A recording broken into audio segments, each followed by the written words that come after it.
পরবর্তী চ্যালেঞ্জটা আরো কঠিন হতে চলেছে। দেখা যাক কে জেতে। আমরা এখন রয়েছি বুল এরিনাতে। রয়েছে বাব্বা। হ্যালো। বাব্বা একজন বুল রাইডার। হ্যাঁ একদম। এই এরিনাতে আমরা 3টে ষাঁড় ছেড়ে দেব। 3টে তুমি ষাঁড়? যতগুলো পারবে টাকার ব্যাগ ওপারে নিয়ে যাবে, বুঝেছো? আর এরিনার অন্যদিকে তোমার জন্য থাকবে 3টে ষাঁড় যারা তোমাকে বাধা দেবে। পরের 3 মিনিটে যতগুলো ব্যাগ তুমি এই বাকেটে রাখতে পারবে সেটা তোমার হবে। আমি তৈরি, Jimmy. Good luck. Thank you. ষাঁড়গুলোকে ছাড়ো। ওরা আসছে। বাপ্পা প্লিজ মরে যেও না। ওরা গেট দিয়ে ঢুকেছে আর ওর দিকেই আসছে। আচ্ছা, ওরা ওকে তাড়া করেছে। ও, ওরা ওর পাশ দিয়ে ঘেঁষে চলে গেল।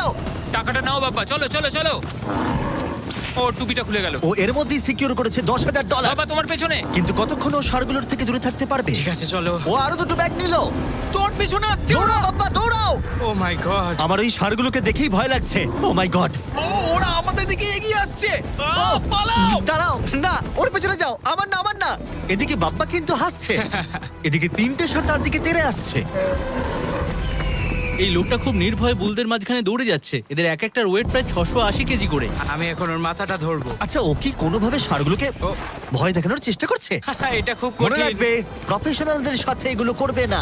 ও মনে হচ্ছে চ্যালেঞ্জটা জিতেই নেবে। খুব ভালো, তুমি জিতে গেছো। $50,000 জন্য কনগ্রাটস। Thank you. টাকাটা কিসে খরচ করবে? নতুন একটা ট্রাক কিনবো। আমি কেন অবাক হচ্ছি না।